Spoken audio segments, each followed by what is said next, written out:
सभी को जय मसीह की। हम परमेश्वर का धन्यवाद करते हैं इस समय के लिए। परमेश्वर ने हमें अब तक संभाल के रखा। आइए हम भजन संहिता 41 पढ़ेंगे। रोगी व्यक्ति की प्रार्थना। क्या ही धन्य है वह जो कंगाल की सुधि रखता है। विपत्ति के दिन यहोवा उसको बचाएगा। यहोवा उसकी रक्षा करके उसको जीवित रखेगा और वह पृथ्वी पर भाग्यवान होगा। तू उसको शत्रुओं की इच्छा पर न छोड़। जब वह व्याधि के मारे शैया पर पड़ा हो तब यहोवा उसे संभालेगा। तू रोग में उसके पूरे बिछौने को उलट कर ठीक करेगा। मैंने कहा, हे यहोवा मुझ पर अनुग्रह कर, मुझको चंगा कर, क्योंकि मैंने तेरे विरुद्ध पाप किया है।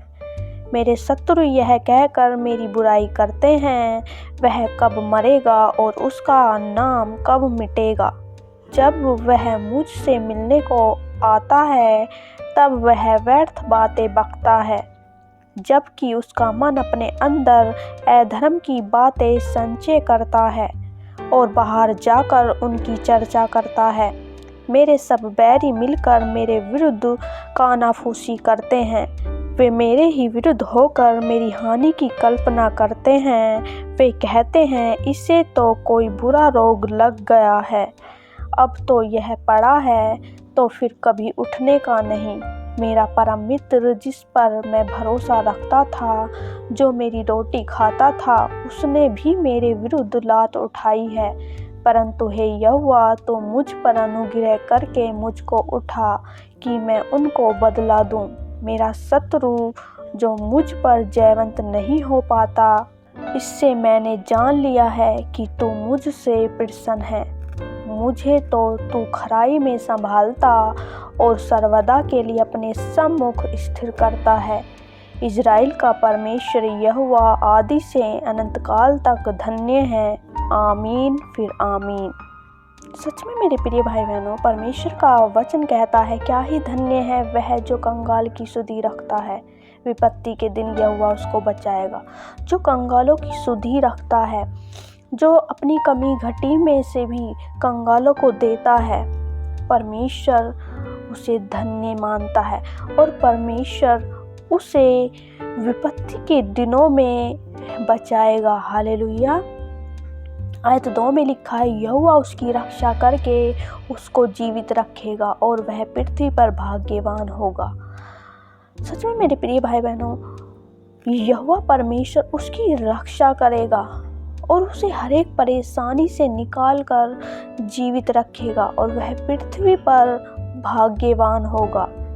आयत 3 में लिखा, जब वह व्याधि के मोर शैया पर पड़ा हो तब यहोवा उसे संभालेगा। तो रोग में उसके पूरे बिछौने को उलट कर ठीक करेगा।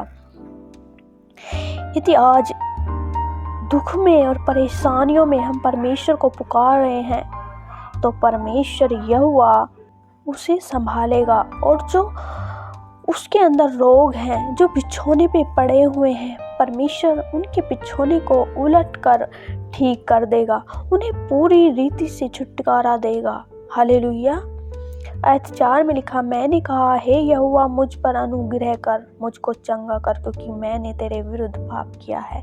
हमें परमेश्वर से कहना है, परमेश्वर से विनती करनी है, हे यहोवा मुझ पर अनुग्रह कर, मुझको चंगा कर, क्योंकि मैंने तेरे विरुद्ध पाप किया है। यदि हमारे अंदर कोई पाप है, हमने पाप किया है, तो पाप बीमारियों को लाता है, पाप मृत्यु को लाता है। हमें परमेश्वर से क्षमा मांगनी, अंगीकार करना कि प्रभु मैंने आपके विरुद्ध पाप किया है, तो परमेश्वर आपको चंगाई देंगे। परमेश्वर आपको पूरी रीति से अपने अनुग्रह के द्वारा चंगा करेंगे। हालेलुया। मेरे शत्रु यह कहकर मेरी बुराई करते हैं, वह कब मरेगा और उसका नाम कब मिटेगा।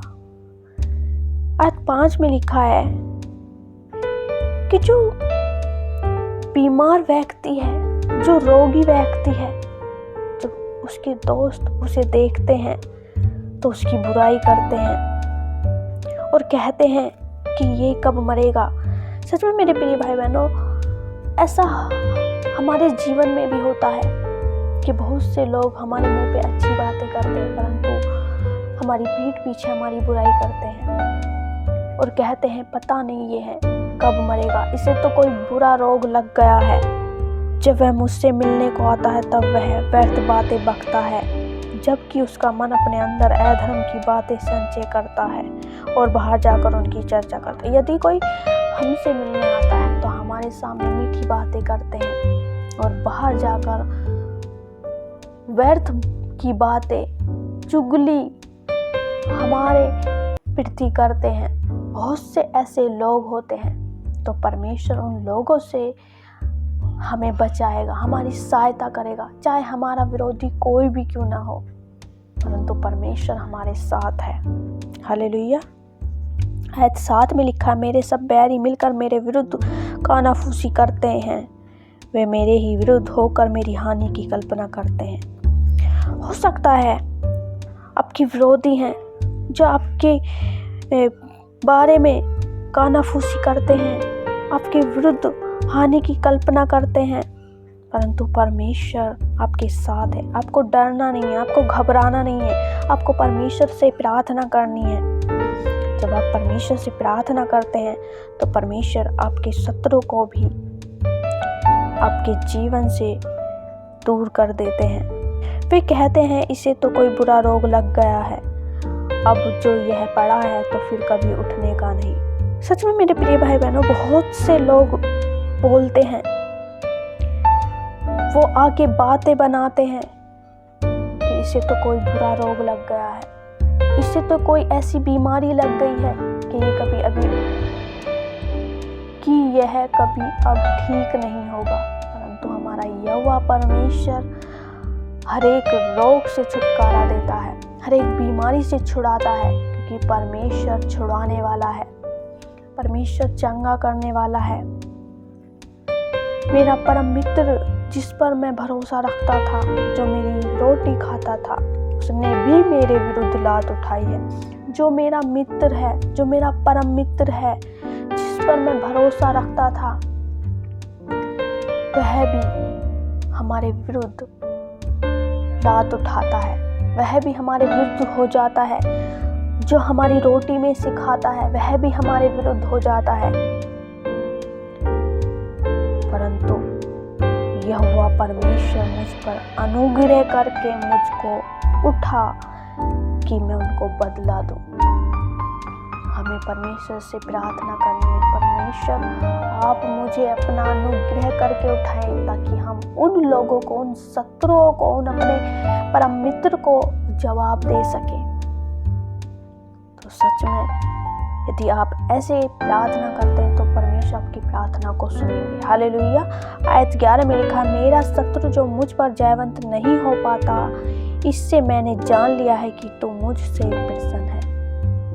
हालेलुया। सच में यदि हमारे ऊपर कोई भी जयवंत नहीं हो पा रहा है, हमारा शत्रु हमारे विरुद्ध खड़ा है परंतु हमारी कोई हानि नहीं कर पा रहा है, तो इससे हमें समझना चाहिए कि परमेश्वर हमारे साथ है। परमेश्वर का अनुग्रह हम पर है और परमेश्वर हमसे प्रसन्न है। हालेलुया। आयत 12 में लिखा है, मुझे तो तू खराई में संभालता और सर्वदा के लिए अपने सम्मुख स्थिर करता है। इस्राएल का परमेश्वर यहोवा आदि से अनंत काल तक धन्य है। परमेश्वर हमें सर्वदा संभालता है और अपने सम्मुख स्थिर रखता है। इस्राएल का परमेश्वर यहोवा जो आदि से अनंत काल तक धन्य है, वह महान है, उसकी करुणा सदा की है। तो मैं आशा करती हूँ परमेश्वर के वचन को पढ़े जाने के लिए परमेश्वर आपको बहुत आयत से आशीष दे। आमीन, आमीन, आमीन।